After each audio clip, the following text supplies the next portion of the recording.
அக்கா எங்க போறீங்க நீங்க? காய்கறி வாங்க போறேன்க்கா. அப்ப ஓட்டு போட போலையாக்கா? பிள்ளைங்களை ஸ்கூலுக்கு அனுப்பணும். நான் போய் கியூல நின்று ஓட்டெல்லாம் போடலாமா? என்னக்கா இப்படி சொல்றீங்களே?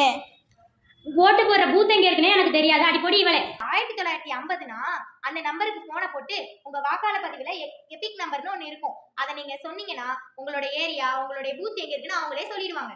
இதெல்லாம் சொல்றவங்க என்னோட ஒரு ஓட்டை நீங்க போட்டுற மாட்டீங்களா? அப்படியெல்லாம் சொல்லாதீங்கக்கா.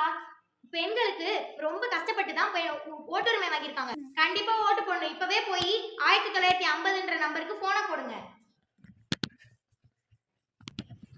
ஹலோ, வணக்கம். நீங்க கேட்கறவனே உதயவன். உங்களுக்கு என்ன உதயமா? வணக்கம் ஐயா. எனக்கு ஓட்டு போடுற பூத் எங்க இருக்குன்னு தெரியணும். உங்க பேர் என்ன? தாரணி. உங்க தந்தை பேர்? சுரேஷ்குமார். உங்க தொகுதி என்ன? ஆரம்பிச்சு. உங்க வாக்காளர் என்ன? உங்க வாக்காளர்னு சொல்றேன். UPI 98 43 47.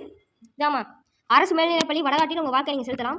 ஐயா, ஓட்டு ஐடி இல்லாம ஓட்டு போட முடியாதா? கண்டிப்பாக போடலாமா? இந்திய தேர்தல் ஆணையங்களால் அங்கீகரிக்கப்பட்ட 12 ஆவணங்களில் ஏதாவது ஆவணங்களை வைத்து நீங்கள் வாக்கு செலுத்தலாம். நன்றி ஐயா. அக்கா என்னோட ஓட்டு யாருக்கு போடுன்னு எனக்கு தெரியணும். நான் எப்படிக்கா தெரிஞ்சுக்கிறது? கவலைப்படாதீங்க. VVP பேட் மூலம் நம்மளால யாருக்கு ஓட்டு போட்டோன்னு கூட தெரிஞ்சுக்கலாம். அப்படியா?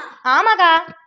என்னதான் பண்ணாலுமே நைட்டு 10 மணிக்கு மேல பிரச்சாரம் பண்ணி ஓட்ட காசு கொடுத்து வாங்கிடுறாங்களே. கவலைப்படாதீங்கண்ணே. CVGIL ஆப்ல நீங்க வந்து வீடியோவாகவோ இல்ல போட்டோவாகவோ எடுத்து அப்லோட் பண்ணீங்கன்னா தேர்தல் மேலதிகாரிகளுக்கு தெரிஞ்சிடும். அண்ணே நில்லுங்க. நோட்டானா உங்களுக்கு என்னன்னு தெரியுமா? எங்க வேட்பாளர் யாரும் பிடிக்காதனால நோட்டா. எங்க நோட்டாவோட அர்த்தத்தை சொல்லுங்க பாப்போம். தெரியாது. நோட்டானா நன் ஆஃப் தி அபோவ். அப்பனா மேல உள்ளவங்க யாருமே இல்லைன்னு அர்த்தம். யாருமே இல்லைனாலும் உங்களுக்கு நல்லவங்க யாரு தோணுதோ அவங்களுக்கு போடுங்க. எனது அருமை. ஜெய்ஹிந்த்.